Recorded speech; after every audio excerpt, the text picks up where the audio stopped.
Headaches! We all get them, we all hate them, but for some people, there might be some triggers that cause them. So today I'm going to go over 9 surprising triggers that can cause a headache. Number 1 is grinding your teeth. Your mouth opens and closes because of something called your TMJ joint, or your temporomandibular joint. This joint is able to move forward and backward to help open and close our mouth, but also it can move side to side. Now, sometimes people go to sleep at night and they start grinding their teeth back and forth, or they start clenching their jaw. And what happens is their teeth start to get flatter and shorter, or one of their teeth might break. But that might not be the worst part. People who grind their teeth at night, they often wake up and they have jaw pain and they have headaches. And the reason for that is you start overusing your jaw muscles, including some muscles that are in your cheek area and even one muscle that goes up to the side of your head called the temporalis muscle. This also causes problems with your TMJ joint and can cause a lot of inflammation and lead to something called TMD, or temporomandibular disorder. So the simplest way to fix this is to go to your dentist and possibly get a bite splint made, which is basically a mouth guard that you wear at nighttime to help protect your teeth and protect your jaw muscles from your grinding. Now, you don't want to ignore this because teeth grinding, or bruxism, is classified as a sleep-related movement disorder. And what studies are showing is that over 50% of the time, teeth grinding at nighttime is linked with either a sleep apnea or hypopnea. And that means a time where you're either stopping breathing or have trouble breathing while you're sleeping. So my advice, if you are a heavy grinder, try to get a sleep study.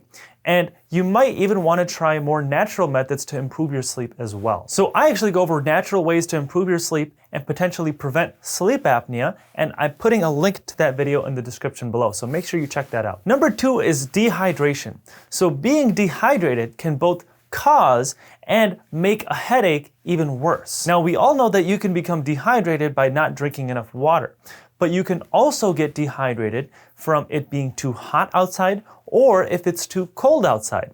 And you can even get dehydrated from some medications like diuretics. Now, you don't want to force yourself to drink more water than you actually need, but you don't want to neglect water either. You should make water your first drink of choice. It shouldn't be that Coke or that other soda or that other juice in the fridge. It should always be water that comes first. And you should also pay attention to if it's really hot outside or if it's really cold outside, or if you've been working out a lot and sweating more, because all of these could mean that you need to drink more water. Number 3 is stress. Many studies are showing that stress is one of the most common triggers for a headache. Why does this happen? Well, one reason could be that people who struggle coping with stress could be more prone to getting headaches. So it's not just about having more stress in your life. It's also about how you react to different stressful situations. Now, one of the most stressful things we deal with is our job. So try doing stress relieving things throughout the day, whether it's going for a walk or going to the gym or playing a sport, or doing some sort of meditation or yoga, or even taking a hot shower or a hot bath before you go to bed. Start getting into that routine of incorporating stress relief into your life. But that brings us to our next one, which is number 4, relaxing after stress. You have this huge stressful week and you finally get time to relax, and then boom, you have a headache. Surprisingly, that relaxing right after being stressed out could be the trigger of your headache. So this study was published in the Journal of Neurology, and they brought in these participants with a history of migraines, and they had them record data every single day in regards to their migraines and regards to their stress levels and some other measures. And what they found is reduction in stress from one day to the next was associated with the migraine the next day. Now that's weird. Why wouldn't your migraine happen the same day as the stress? One reason for this could be your cortisol. Your cortisol is your body's primary stress hormone. So if you're more stressed out, your body's gonna have more cortisol released. But these drastic fluctuations in your cortisol levels could be a trigger for your migraine. So what should you do? Well, it's better to keep a routine and not just focus on relaxing on the weekends, but also relaxing during the weekdays. And at the same time, try not to over-relax on the weekends. So you don't want to go to sleep super late and then sleep in super late if you would normally wake up super early on the weekdays. It's better to keep a consistent schedule even on the days that you have off. Number 5 is caffeine. Now, caffeine is something that can also trigger but also relieve a headache. If you've been taking caffeine for a long period of time and you suddenly stop, it can cause a few issues. It can cause drowsiness, it can cause mood swings, and it can also trigger a headache. One reason for this could be that when you drink caffeine, it narrows your blood vessels. And then when you stop, it allows those blood vessels to widen. And this could be a trigger for a headache. So if you want to abruptly stop caffeine, just know that you should probably expect some headaches.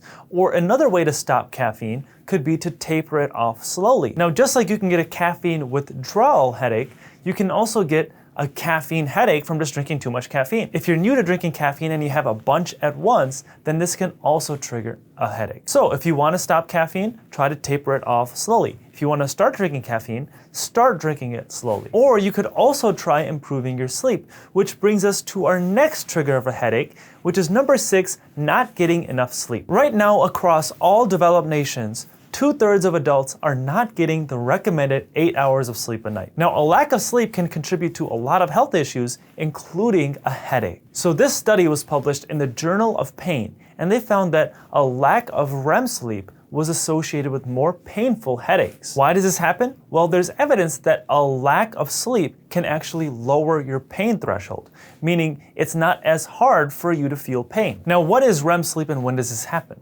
Well, you have these 90-minute sleep cycles, and REM sleep happens at the end of those sleep cycles. And REM sleep is where a lot of your dreaming occurs. Now, you get a majority of your REM sleep in the later parts of your sleep in general. So those last 2 hours of sleep in an 8-hour sleeping window is where you're gonna get the majority of your REM sleep.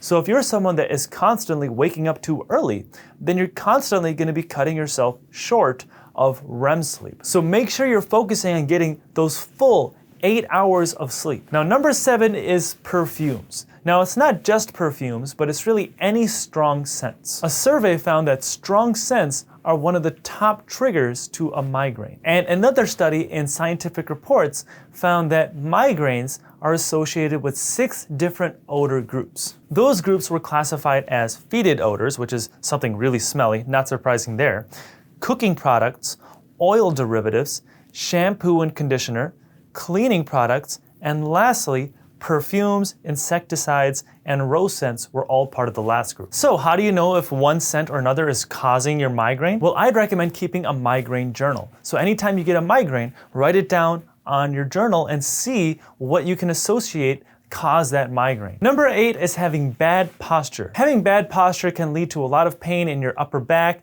in your shoulder, and your neck area, which can lead to a headache. So what should you do? Well, you should avoid sitting or standing in the same position for too long. And this is something I really struggle with as a dentist, because for a lot of my procedures, I have to sit in the same static position. And afterwards, I find myself with different back pain or neck pain. So it's always a good idea to get up, walk around, and stretch a little bit, and get a little bit of movement in. And you also want to focus on keeping your back straight and also keeping your head up. A good way to do this is to imagine a helium balloon is attached to the top of your head and trying to float your head upwards. Also, try seeing your physical therapist because there might be some muscular imbalances that you need to work on, and it's better to get this work done earlier rather than waiting until it's too difficult to fix. Number 9, and the last thing on my list, is using your cell phone. So this study published in Neurosciences found that in migraine patients, the intensity of a headache increases, pain duration and frequency are affected, quality of life and sleep quality decrease, and daytime sleepiness increases with smartphone overuse. Also, keeping your phone too close can trigger a headache. So this study was published in the Journal of American Academic of Optometry, and they were comparing people who look at typical print, like on a newspaper, versus looking at their smartphone and the text on that. What they found is, on average, people hold newspaper print about 16 inches away from their eyes and their phone about 12 inches away from their eyes. And the reason for this is people are looking at a smaller phone with smaller text, so they have to keep it closer to their eyes. The problem with that is it increases the strain on their eyes and it can lead to a headache. So my suggestion is take breaks. don't keep looking at your phone all day or your computer all day.